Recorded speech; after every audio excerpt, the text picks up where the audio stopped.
Hello everyone, welcome back to my channel, welcome to your new recipe blog. আচ্ছা, কি মারাত্মক গরম পড়েছে তাই না?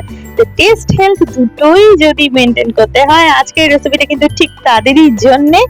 আমি কড়াই বসিয়ে দিয়েছি ননস্টিক, তার মধ্যে এই 1 থেকে 1.5 চামচ মতো তেল, তোমরা আর একটু কমও দিতে পারো। এনিওয়ে, আমি ওই সামান্য মতো তেল দিয়ে তার মধ্যেই তেলটাকে একটু গরম করে নিচ্ছি। তেলের গরমের পরে 5 ফোড়নে দিয়ে দিলাম ফোড়নে। আর এখানে হলো আমার সেই সবজির মিক্স, মানে মিক্স ভেজি রান্না করছি বলতে পারো, একটু ডিফারেন্ট স্টাইল টেস্টি করে। সেখানে পটল, কাঁচা কুমড়ো আর পেঁপে একদম পরিষ্কার ধুয়ে মুছে রাখা রয়েছে জল ঝরিয়ে।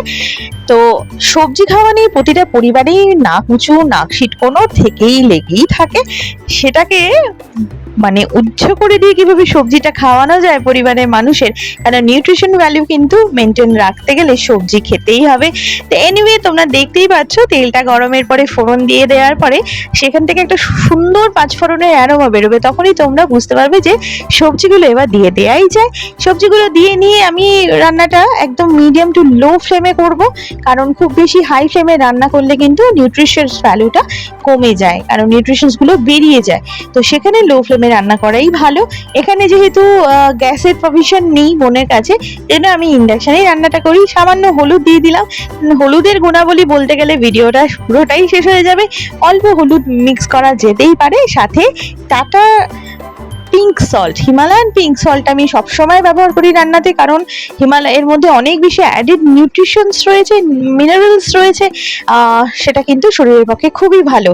এনিওয়ে, সবজিটা সবকিছু মিশিয়ে নেওয়ার পরে এইখানে দিয়ে নিচ্ছি যেটা স্পেশাল জিনিস, সেটা হলো পোস্ত বাটা। ইয়েস বন্ধুরা, আর এখানে চিনি সাবস্টিটিউট একটা ভীষণ ভালো, আখের গুড়, খুব সামান্য, কারণ একটু মিষ্টি না দিলে নিরামিষ তরকারিটা ভালো হয় না।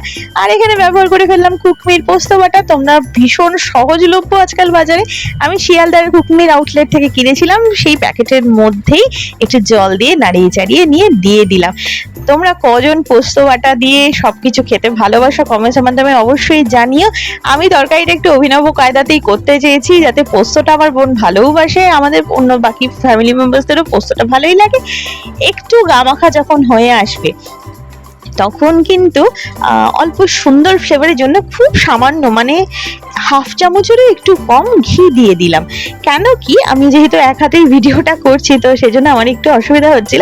এনিওয়ে, দেখানো তো দেখাতে তো হবে, তো সেজন্য অ্যাডজাস্ট করে নেওয়াই যায়। তো সেক্ষেত্রে অল্প একটু ঘি দিয়ে দিলাম। এটা কিন্তু তোমরা স্কিপ করতে পারো, আমি এটা দিয়েছি just for good flavour and all. তো এই তো দেখেই বুঝতে পারবে যে জলটা শুকিয়ে এসছে। সামান্য জল দেবে পোস্ত দিয়ে নাড়ার পরে। খুব বেশি হাই ফ্লেমে কিন্তু করবে না রান্নাটা, লো ফ্লেমেই রাখবে। দেখতেই পাচ্ছ গামাখা গামাখা হয়ে এসছে। ভিডিওটা ভালো লাগলে লাইক কমেন্ট শেয়ার, চ্যানেলটা সাবস্ক্রাইব করে দিও। আজকের মতো আসি, কমেন্টসের মাধ্যমে জানিও। টাটা।